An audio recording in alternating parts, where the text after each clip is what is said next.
Hello and welcome to TVS Correspondent, the show where we take a look at what's happening in the US and around the world. I am Radzi Ahmad, and with me is our correspondent for the United States of America, who is now in Washington, D.C., Alfian Zaini. Alfian, how are you doing today? Doing fantastic. Hope you are doing the same too, Razi. Thank Thank you. you. I'm doing great myself. Great. Now, there's been some interesting developments going on over in Afghanistan recently and over the past few weeks. And there's a lot to unpack there, which is why we're going to discuss this episode solely on Afghanistan. First off, the United States of America has admitted that it had killed, that a drone strike in Afghanistan's capital, Kabul, last month mistakenly killed 10 members of a family, including 7 children.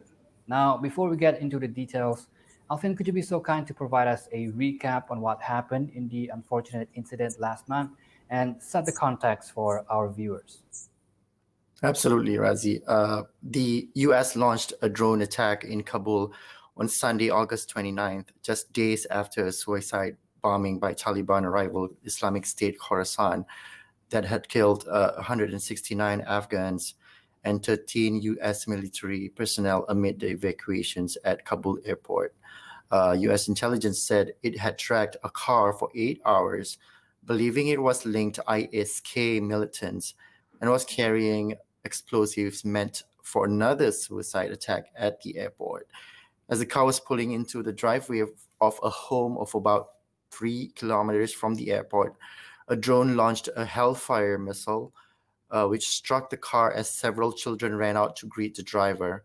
The explosion set off a secondary blast, which U.S. officials claimed was proof that the car was indeed carrying explosives. But this turned out to be containers of water, and the second explosion was most likely caused by a propane tank in the driveway. But in the end, 10 family members were killed, including those 7 children. So it's very sad and tragic what happened, Razi. Yes, it was absolutely tragic and shocking what happened to the family, but sadly, it was also an all too common scene of mayhem in Afghanistan ever since the Taliban took over. But getting back to the drone strike, could you tell us who the victims were and if there was any justification at all for their deaths? Absolutely not at all. There was no reason for these people to die. The drone strike hit the Ahmadi and Najrabi families who were actually waiting for a phone call to be escorted to Kabul airport to move to the US. But the message Washington sent instead was a rocket into their homes. The driver of the car, Zemarai Ahmadi, was a technical engineer for more than a decade.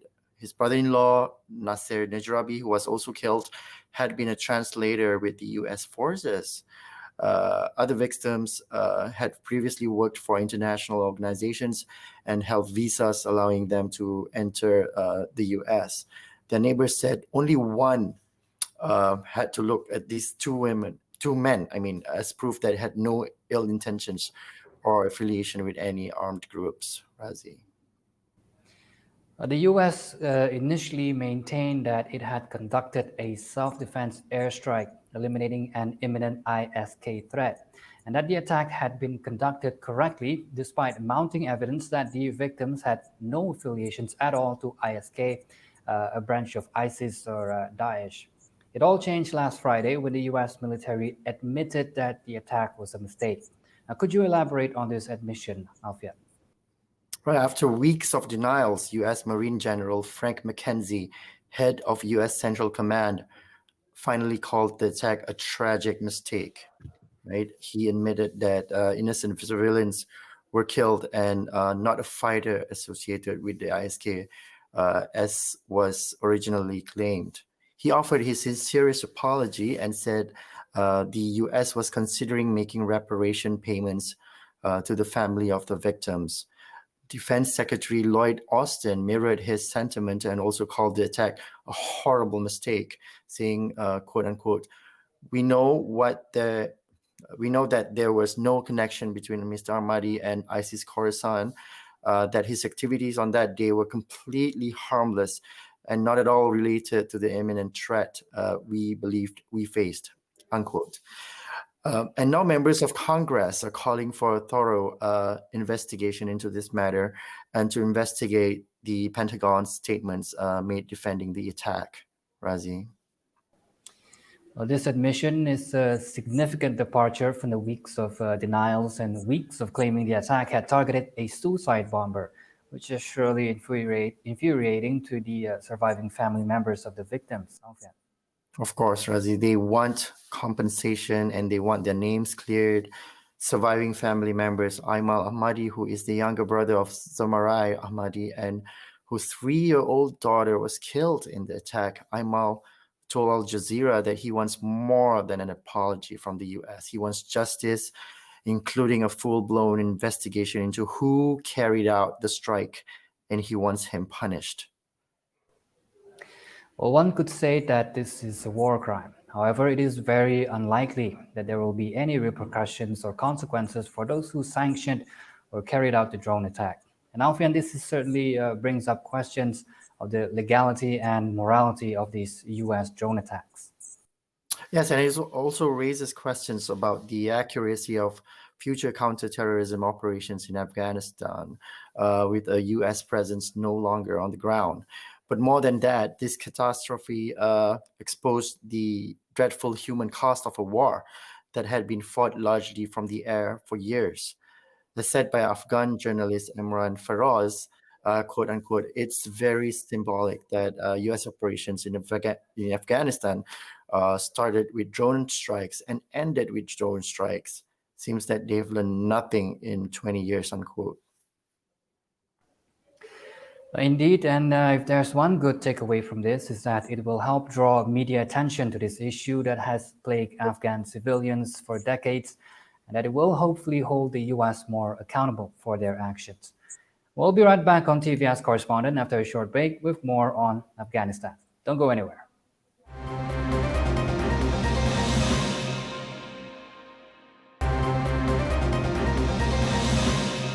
And we're back on TVS Correspondent with more developments in Afghanistan.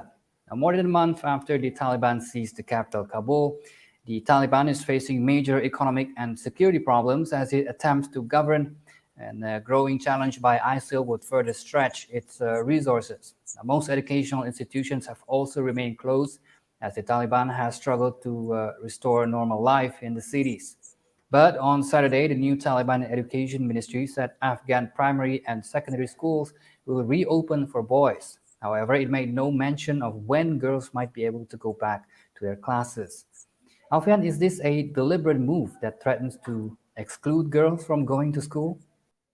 Well, we don't know that yet for sure, Razi. While the Taliban did not order schools to close after its takeover, the group has said that the security situation meant that many activities for women and girls were not yet possible.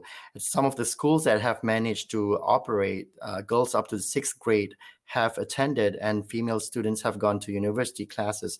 But high schools for girls have been closed. The Taliban have said that they will not replicate the policies of the previous Taliban government in the 90s, which banned girls' education. And they have promised that girls will be able to study so long that they do so in segregated classrooms. But the fact that the latest statement of school reopening doesn't mention girls is quite concerning, Razia.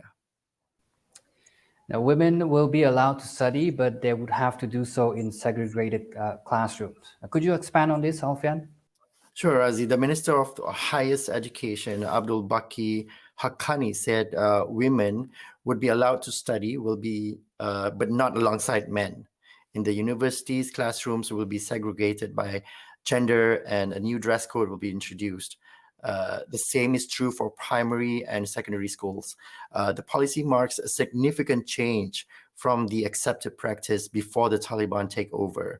Female students did not have to abide by a dress code, and universities were co-educational with men and women studying side by side. Some have suggested that the new rules will exclude women from education because the universities do not have the resources to provide separate classes. However, Mr. Haqqani insisted that there are enough female teachers, and if they are not available, alternatives will be found. Well, from the Taliban statements, it seems that women would be given equal access to education, albeit in segregation. They also said they will not prevent women from having jobs, but since the Taliban seized control on August 15, they have asked all women to stay away from work until the security situation improves. To this day, no women have been included in government. And on Friday, the Taliban have shut down the government's Ministry of Women's Affairs and replaced it with a department known for enforcing strict religious doctrine, sacking many female workers. All signs pointing to the Taliban restricting women's rights. Alfian. Indeed, statements from the Taliban leadership often reflect a willingness to engage with the world, open public spaces to women and girls, and protect Afghanistan's minorities. But as you said, no women have been included in the government. Many have been stopped from returning to work, and restrictions have been implemented on women.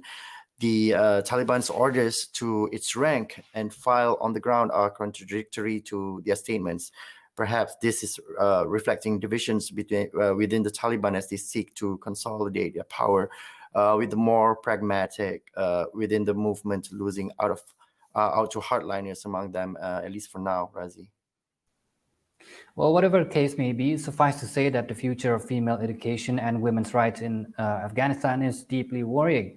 But a few brave women's rights activists, such as Mahbuba Suraj, are trying to engage with the Taliban to talk with women about the way forward. Yes, they have to talk and they have to find a middle ground. Afghan women have fought for and gained basic rights in the past 20 years, becoming lawmakers, judges, pilots, and police officers. But as things stand right now, the Taliban has shown little interest to honor these rights. Well, Afghanistan's women and girls must now wait to see how life pans out under the new Taliban rule. Well, there's certainly more to be discussed about Afghanistan, but unfortunately, that's all the time we have for this episode. Alfian, as always, thank you for the insight. My pleasure, and thank you to you too, Radzi. Thank you for watching, and stay tuned next week for a new episode of TVS Correspondent. I am Radzi Ahmad with Alfian Zaini. Stay safe and bye-bye.